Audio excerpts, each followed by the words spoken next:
I'm incredibly tired of airports. Okay. Not airports. Just one. Airport. One. Just one. Every single time I'm at this airport, it's always hot, smelly, crowded, and without fail, I always sit on the tarmac for at least 45 minutes before taking off.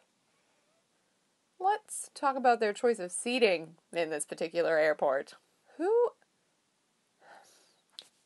thought it was a good idea to take out the rows of seating where, like, there was a plethora of places for your bottom to sit comfortably, to replace those with little tiny booths that really, like, one person can sit on one side or the other. You can fit 2 people in this booth.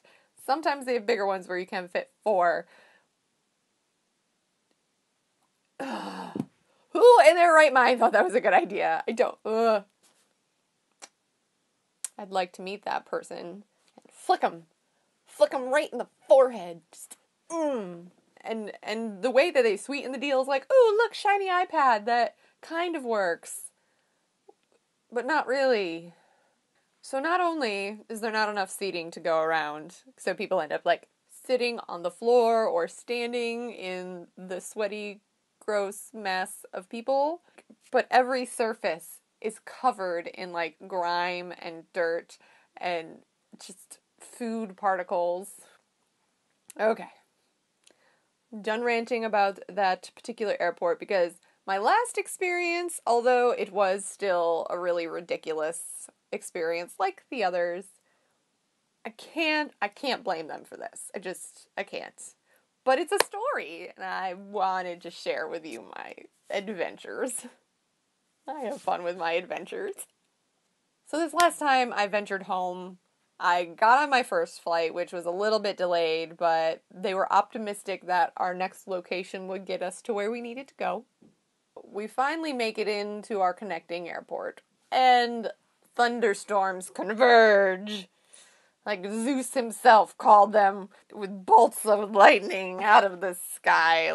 It was literally like all of the rain from the eastern seaboard, like, we're gonna grab you from North Carolina, we're gonna grab you from, like, Maine, and oh, you come on over from Chicago, and we're just gonna stick you right there. While I was waiting for my connecting flight, I decided that I was tired of sitting, so I decided to do laps. Yes, I do laps when I'm bored. So I start walking from one side of the airport to the other. Which, by the way, I'm pretty sure I was a person of interest for a hot second when I was passing by the security guard for the 4th time. Anywho, on my journey, I passed by one of the security gates, and I noticed a woman walking in front of me. Now, I gotta admit, one of my bad habits is people watching.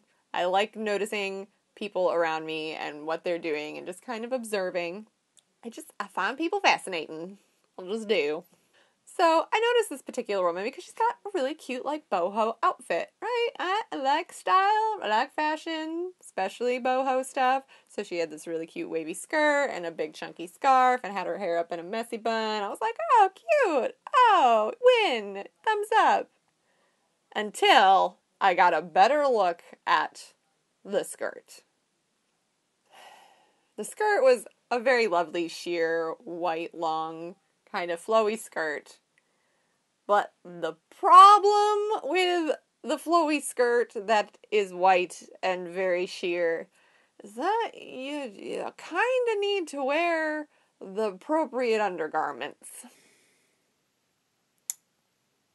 I didn't really want to look at her butt, but she had on black underwear underneath her sheer white skirt.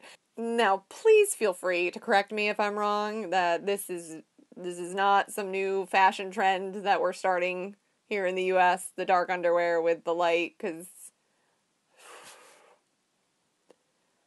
if that's right, then I want to be wrong. I just can't. So, she goes along her way, I go along my way, and I head back to the gate. One thing I'll say for this little airport is I can't knock it for not trying. Despite the fact that doomsday itself was raining down upon us, they still tried to put us on the plane and fly us out of there. So we board the plane, and I get in my seat next to the window, and I buckle up, and I get my book, and I'm all snuggled up, ready to go, you know, ready to wait 45 minutes to an hour on the tarmac, and then take off. So guess who was my seatmate? She sat right next to me. Yep. Underwear girl. Pretty sure that God was punishing me for my initial thoughts of disapproval about her garment choice. Thanks. So we proceed to the tarmac, and we're taxiing out of the gate. And then we proceed to wait in line for not just 45 minutes or an hour. Oh no, we were there on the tarmac for 2.5 hours, along with a line of about 50 planes ahead of us. So 2.5 hours is pretty close to the limit that we can spend on the tarmac legally.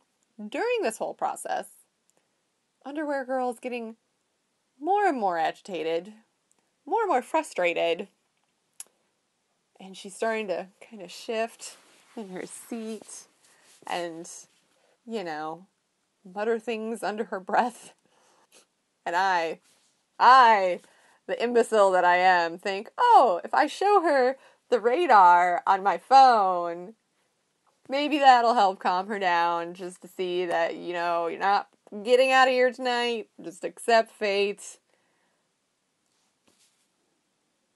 Poor choice. Stink eye. As we're fueling, her frustration definitely gets the better of her, and she's practically yelling on the plane, like, because they have control over Zeus and his weather choices. So as we finish fueling, we get notification that our flight was canceled. And of course, the whole plane let out a collective sigh of frustration. So I really just learned from this whole scenario that the right underwear? Really important. Thanks for watching my little rant there about airports and flying, because it's my favorite thing in the world. Give me one of those, and then shares the videos and all of the things. You know the drill.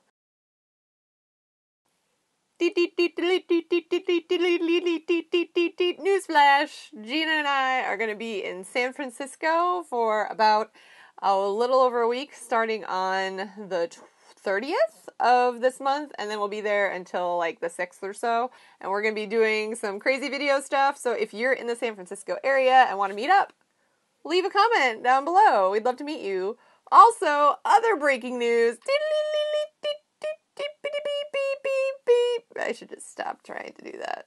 Gina and I officially booked our hotel and tickets for Buffer Festival, which is October 17th through the 19th. So if you're going to be there, please let us know. We'd love to meet you too. So alright, my lovelies, I will talk to you soon. Ish. Okay, I love you, bye.